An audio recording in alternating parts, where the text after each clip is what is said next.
Olá, alunos do segundo ano, tudo bem com vocês? Espero que sim.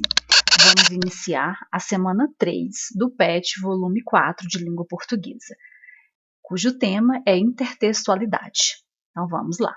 Estudante, estamos começando mais uma semana de nosso PET, na qual estaremos falando sobre intertextualidade. Hoje em dia, após tantos séculos de existência do homem e tantas produções sobre milhares de assuntos, é muito raro nos depararmos com um texto que seja totalmente inédito. Com frequência, percebemos elementos de um texto em outro, mesmo que utilizados sem intenção do autor. Esse fenômeno é chamado de intertextualidade.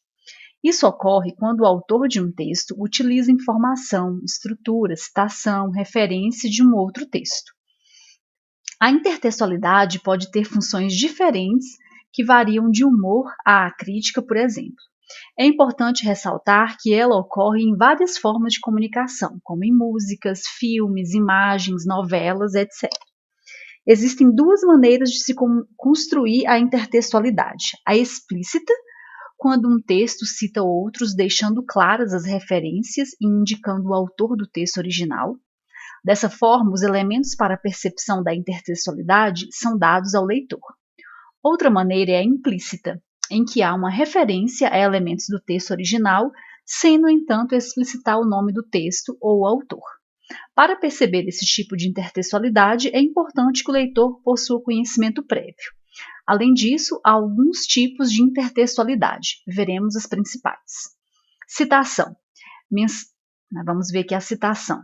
Menção idêntica de um trecho que foi extraído de outro texto. Geralmente, ela vem entre aspas e tem como função sustentar uma ideia ou ilustrar um pensamento. O tema da participação política pode ser visto em diversas expressões artísticas. O Gabriel Pensador, na canção Até Quando, canta que quando a gente muda, o mundo muda com a gente muda o mundo na mudança da mente. Então teve uma citação aí, né, do Gabriel Pensador. Epígrafe. Citação colocada no início de um capítulo ou em uma única página antes do texto principal.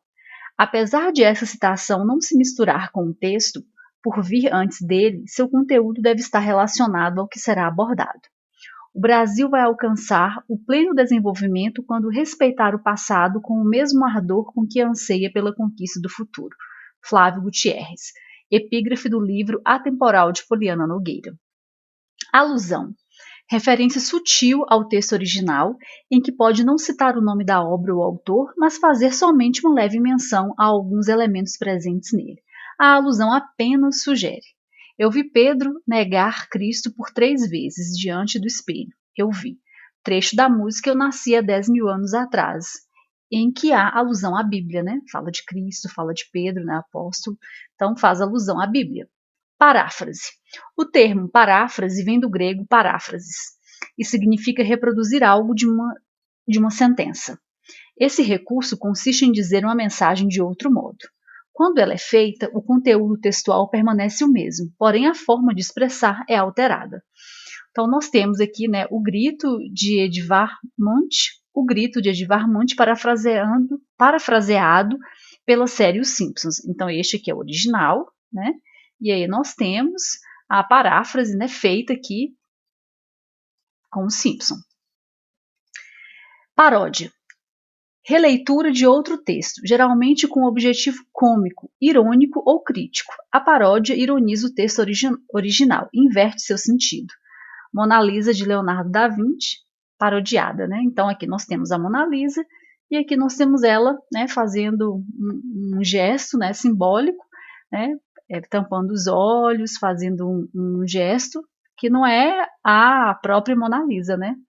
Tá só fazendo uma paródia de forma cômica ou irônica. A intertextualidade é muito marcante na obra atemporal de Poliana Nogueira, já que a personagem Helena, em suas aventuras por Belo Horizonte da década de 1940, se encontra com diversos autores da literatura brasileira, tais como Carlos Drummond de Andrade, Pedro Nava, Fernando Sabino e Roberto Drummond.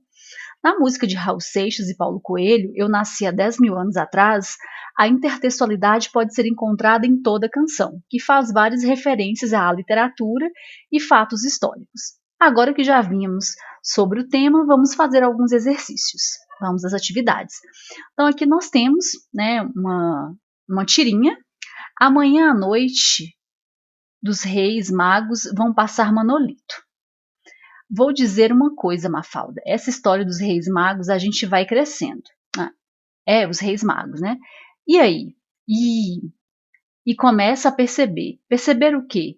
Que eles são um desastre do ponto de vista financeiro, onde já se viu dar mercadoria de presente todos os anos, hein? Então fala, né, sobre os Reis Magos.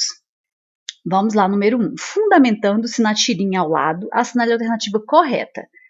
A intertextualidade é um recurso utilizado nos textos de ficção de modo muito sazonal. Logo, o que se percebe na tirinha em análise é algo extraordinário.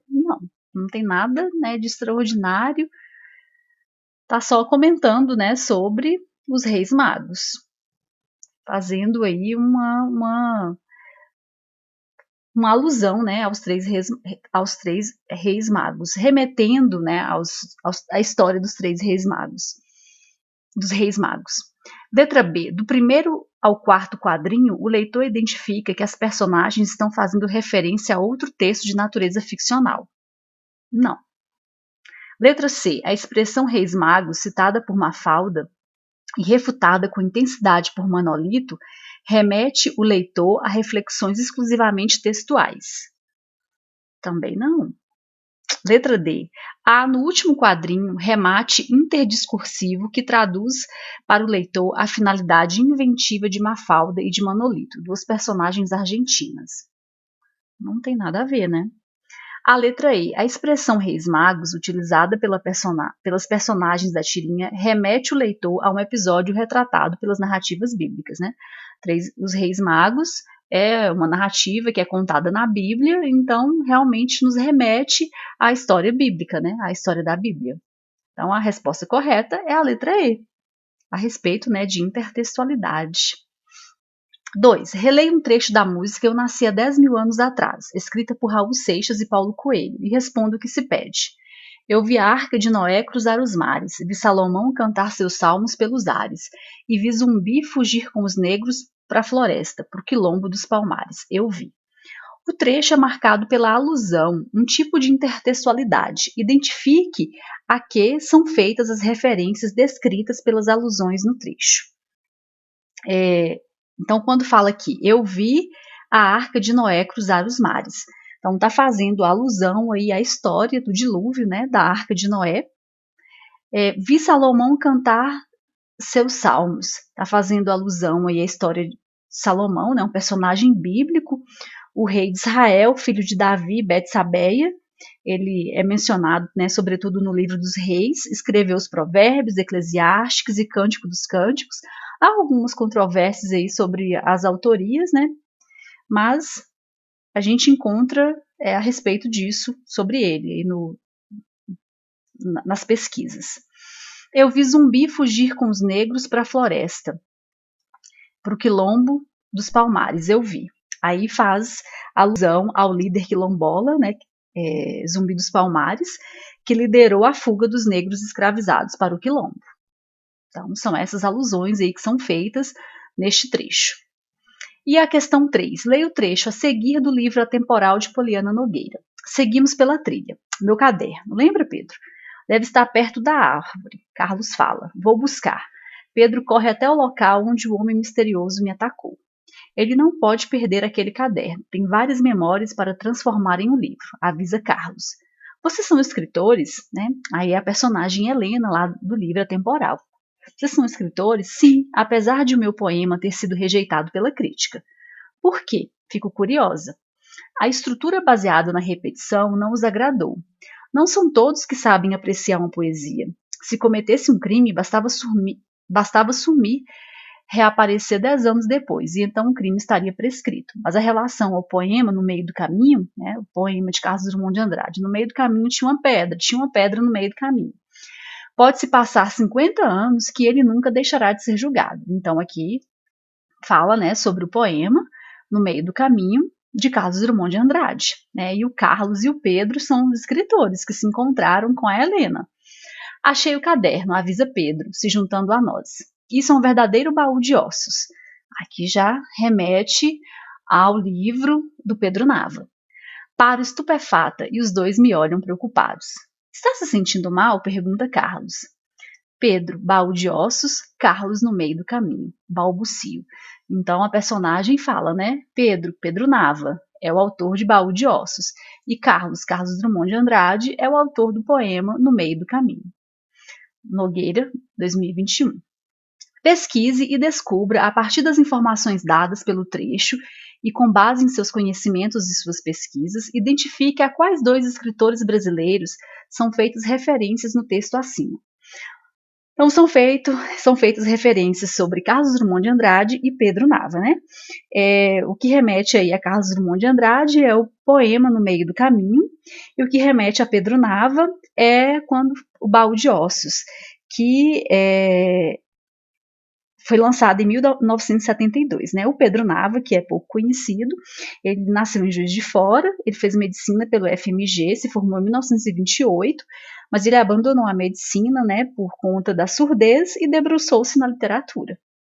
Então, o Pedro Nava é um mineiro. Então, encerramos aí a semana 3 do PET volume 4 de língua portuguesa do segundo ano. Tem aqui algumas referências, depois se vocês quiserem pesquisar. Fica aqui o meu forte abraço e nos vemos na próxima semana.